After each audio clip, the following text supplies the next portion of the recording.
a section of the project if we just identify it ahead of time. What we may want to do, though, is to include this in, possibly in the maintenance cost-effectiveness studies, if we can get out here and get some measurements out prior to that time. That's something that needs to be coordinated rather quickly with the people, the H101 contractor at Texas A&M.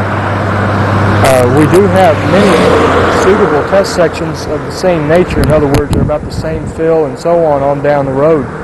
And I think this entire length of the project, which is almost 10 miles, is scheduled at this time for the 4R work. You see the drill crew up ahead. They've already taken drilled the hole to verify the materials and the thicknesses. Looking at the test section,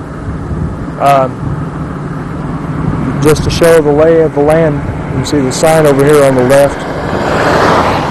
See, we're in a fill section, 6 to 7 feet of fill, rather uniform throughout the length of the test section. Looking back up beyond the end of the test section, get over here where you see up the road. See, we're working up into that very slight curve off. That doesn't affect the surface drainage at all. It's not even super elevated. And the borehole, which was drilled about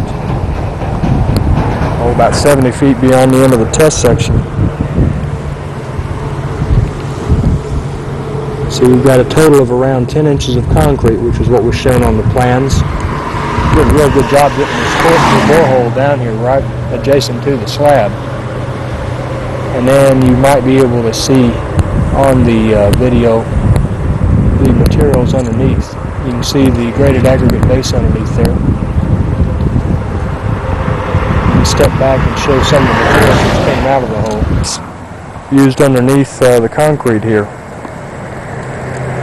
Not too much in the way of material passing 200 sieve, quite a bit of coarse material, crushed granite included in this. This type of base material really doesn't set up the way that carbonate bases do. It maintains its granular nature and its particle-to-particle interlock, which spreads the load out and supports the concrete here, provides a foundation for it. The base I will show right here just looking across. Here's some of the sub-base material, and you can see some aggregate mixed into some soil there.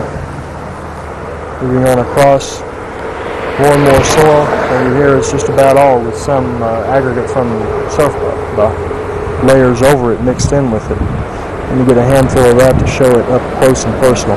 It's sandy clay here. Got some of that gravel mixed in from the layers above it, but the material is it's not highly plastic, but it is some little bit. You can see how I'm working this around. It's still relatively dry. The Birmingham area is one of the drought-stricken areas of the country right now, and that seems to be reflected in some of the materials we've had come out of these boreholes so far. Many of them have been quite dry. Section 13028, Alabama ID number 3031.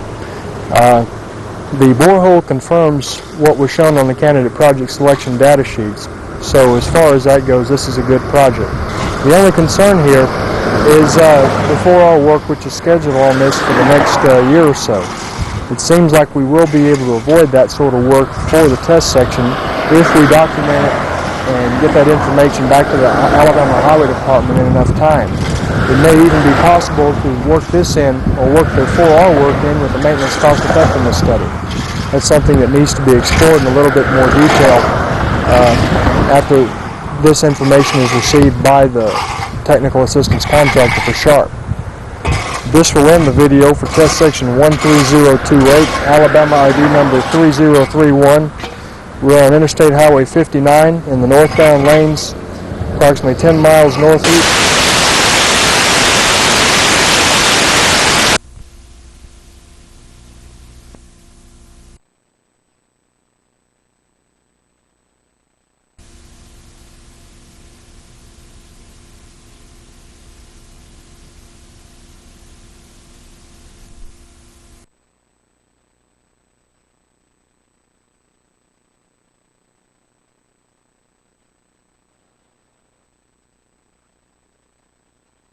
Test section 11011. As a video for test section 11011.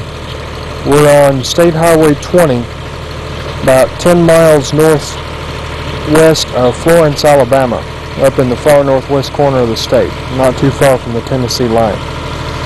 This